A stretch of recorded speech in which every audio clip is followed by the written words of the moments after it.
Well, with all that shucking going on, let's do something that has not been intersectionalized as yet. Let's talk about the great sublime painters of the 19th century, particularly American painters like our study for this instant class at week, Frederic Edwin Church. Take a look here at this painting. Give us the big picture, Mike.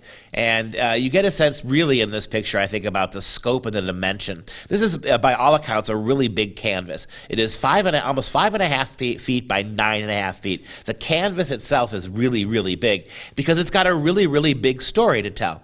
You can see what we mean by the idea of the sublime here, right? It's this these frozen, geologically ancient glaciers as they fall apart, and they render these beautiful and dangerous icebergs floating in the Arctic. And you can just see with the artist's palette, look at just how the blue-greens, those really sharp, deep blue greens on the right-hand side of the picture, at the bottom of the picture. I mean, that color, it looks like you're going to freeze your hands just by looking at the picture. And you can see in the Arctic, right, how murky and frozen that water is. And you can see those big looming iceberg, that one in the middle at least, this huge floating iceberg, big, just staggering in size and proportion. And notice the colors too.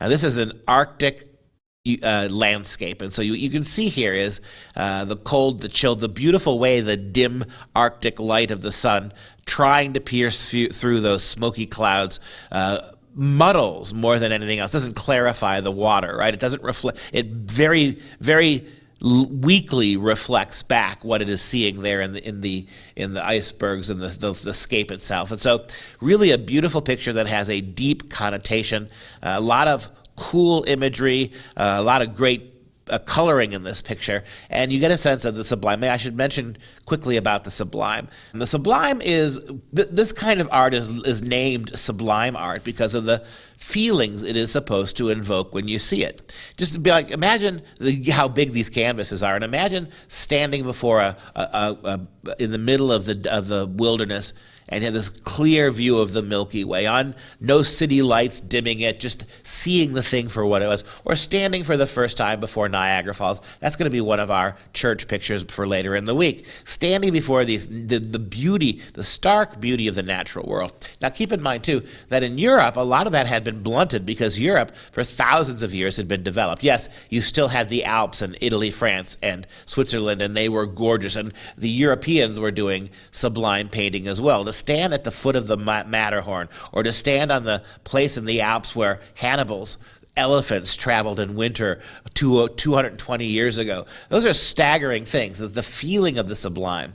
The sublime conveys the idea of how small human beings, how small we feel when we are in the presence of such great panoramic scenes. If you go back to the picture, this is exactly that. The simple magnitude of that iceberg, which is part of a much, much larger glacier and glaciated area. This is the phenomenon of how big nature works on this scale. It makes us feel absolutely small, and absolutely the feeling of awe is another feeling of the sublime, this awe and reverence in the presence of that which is so hauntingly beautiful and so vastly great.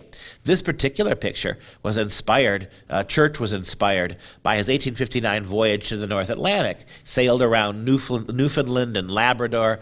The painting is one of Church's so-called great paintings because of the size of the canvas. It depicts icebergs in the afternoon light of the Arctic.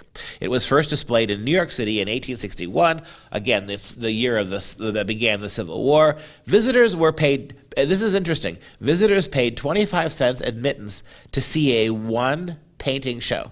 This was the only image that was part of it, right? And so people would go in, pay their 25 cents, but people who would never, ever be able to get to the Arctic, people who would never see this firsthand because of it's dangerous and it was far away.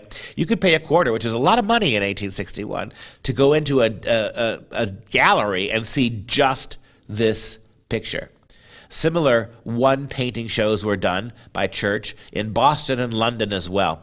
The unconventional landscape of ice, water, and sky, unlike what was usually earth, mountain, and sky. In this case, very rare, ice, water, and sky. It drew general praise, but again, the American Civil War, which began that same year, took a lot of the art community and marginalized them. People were focused on, obviously, much more broad political and sociological events.